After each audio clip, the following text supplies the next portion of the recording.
Genesis chapter 44 verse 14. When Judah and his brothers came to Joseph's house, he was still there. They fell before him to the ground. Remember? So they had in the previous chapter this whole party there together eating early in the morning for reasons I explained in other videos. They left early.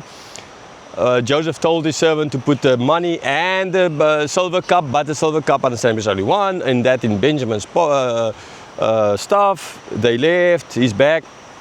They left. The servant, as soon as they left the city, the servant rushed after them, told them, okay, and they were like, yeah, we will all be your servants if you find it with us, because they believed they didn't have any, and they're all good.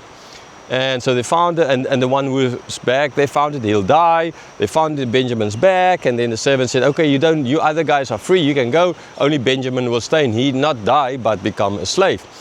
And so then instead of, like they did with Joseph, having a meal and having, while he's in the pit, years before, they tore their clothes and they went back to the city with the servant. So when they got to Joseph's house, as we see in this verse, they fell before him. And again, that partial or fulfillment of that dream of them worshipping him, paying him honor that is above them. Verse 15, Joseph said to them, "What deed is this that you have done? Do you not know that a man like me can indeed practice divination?" Okay, so now in general he would have used a cup for the divination. So you can ask kind of the question, so if they had the cup, how could he practice divination? Okay, because that's the important part. The cup, at least there in their sense. So now we don't really know how he did it then, in a sense. Maybe he could do it without the cup, right? I mean, okay, let's just retreat here a little bit. I don't think Joseph really used a cup because he believed in God. So he was not going to use a cup for divination. They didn't know it. So he is speaking as if he needed this cup. Okay? And we know as well that he's lying. He had the cup put in the bag. So I mean, there was no need for divination here. Okay? So but the point he's trying to make is like, okay, so you did this. Why did you do this evil? Right? Did you not know that I can do this? Now, understandably, yes, he could, but not because of God. And it was only the dreams. The other wisdom he got from God as well. So ultimately, a question: what did he use for the divination? Because he wouldn't do it. He didn't use anything. He knew. Okay, but they don't know that he knew. So, but they're not going to ask, oh, do you have another cup in which you use or whatever? Not sure they're not going to ask that kind of a question at that stage. But Joseph didn't use anything for divination, ultimately. Okay, maybe that is kind of as well a little pointer in here that, you know, he could do divination without a cup, because Joseph before a number of times said he doesn't need a cup. It's not up to him. It's up to God. God is the one who gives explanations, right? Who gives an interpretation of dreams. So his wisdom didn't come from himself, but it came from God. So yeah, maybe Moses as well is trying to make this point before some people there start injecting, but Joseph used the cup for divination, which is unlawful. Remember, that's in the desert on the way to the promised land. That is one of the things that they were not allowed to have or to do things like this. They had to trust God, and not all kinds of things of trying to find the answer to tomorrow's questions. Okay? Unlike, again, the church today, where seemingly that's kind of the norm. You know, you just pray, you speak in tongues, somebody comes and tells them whatever. I mean, it's yeah, I know. One ought to ask again, where does these things come from? Are they from the Spirit, as they claim, or are they from their spirit? And I know, I'm pretty sure from whose spirit it does come. Verse 16. And Judah said, "What shall we say to my Lord? What shall we speak? Or how can we clear ourselves? God has found out the guilt of your servants. Behold, we are my Lord's servants, both we and he also, in whose hand the cup has been found." So again, not Reuben speaking, Judah speaking. Judah is now the spokesman for these guys. Again, as I said yesterday or the day before, that we don't know why all of a sudden Reuben is gone. And I mean, he's there, but he's not the spokesman anymore. Judah is now the leader, and he is speaking for them. He is going to have this long speech, the longest speech actually in the Bible, kind of, or at least in the Old Testament, of pleading for something. Okay, in this chapter, this is what Judah is going to do and explain everything. So here he is as well, the one to speak up, and he is like, so what shall we say? He couldn't say, oh yes, my Lord. No, Lord, you are lying. This is not true. We didn't do this. Okay?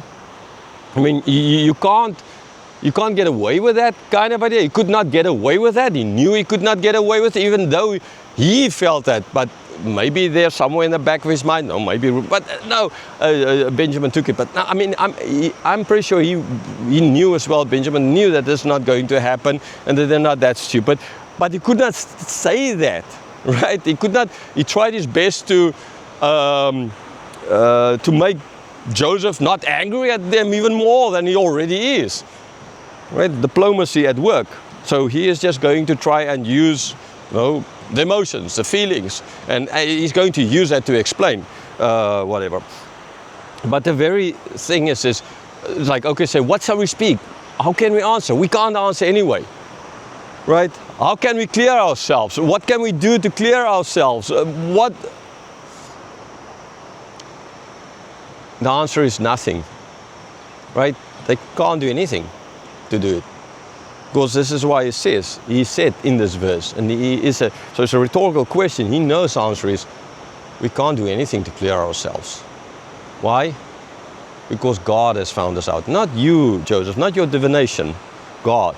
That is again a point that Moses is making here, and that Judah is making there, and that it's not your gods who showed you, right? It's not your cup, because you didn't even have that cup. We showed you, like Joseph as well. It's not me who will give you the dreams, the interpretation of the dreams. It's God, and so here Jacob as well. God has found us out. No, they did not take the cup. They did not take the money. So what does it mean, or what did he mean by God found us out? Sure, he could not mean this. He was speaking about something that happened before. This is now, to put it like this, punishment for their sins of years before of selling Joseph into slavery. They thought they got away with it. They thought they got rid of Joseph. All they got was their father living in pain for decades. Jacob started loving Benjamin in Joseph's place, the same and even more. So that didn't solve the problem. They're selling, they got 20 pieces of silver. I mean, and they most likely lost it very fast, or spend it very fast. They had nothing left. They had only pain and all the years of the memory of what we did to our brother. And now, 20 odd years later, God has found us out. Was that sin worth it? It felt so good then. It felt then at that moment that they solved their biggest problem. Their hatred boiled over, and they sold Joseph. Did it solve anything? Does your sinning solve anything? Does it make you feel better on the long run, or just worse? Especially as a Christian. Non-Christian, you don't even think about it. As a Christian. And we as Christians still sin so much. God has found out. Remember, God sees everything. Okay? It's not that your dead relatives up there in heaven is looking down on you. God sees everything. He knows everything. Every time you sin, right? 20 odd years later, God has found us out. God has found, and it solved nothing. It solved nothing. Sin is not worth it. We still do it, and even if I say I will still sin after saying this, stupid I am. But it's not worth it. How? Oh, but for the grace of God. But for the grace of God. So we will be your servants. Like we sold our brother into slavery, we will now be those servants. Right? And not only Benjamin, who was back, you found this cup, but we ourselves, all of us, will now be your servants. What they did to Joseph, now they are willing to go through it themselves. They changed. God changed them. That's the most important part. I mean, when we sin or when we do things wrong, the vast majority of us, humans, Christians, doesn't matter. I mean, Christians are human. No, there's some might think not. But it's, we always blame others. Like we blame, and I've mentioned this as well, we blame colonialism for our problems today. We blame the Americans, we blame the Chinese, we blame the Russians. We blame everyone around ourselves for all the problems that's going on, instead of taking the blame that we deserve for ourselves. If we don't understand, if we don't accept our own blame, our own mistakes, our own sins, and we ask repentance for it, then we know there's no need to change, because you don't need to change. It's only when you accept that you're wrong that you can change. And you can see they changed. God found them out. They understand it. Judah is saying this.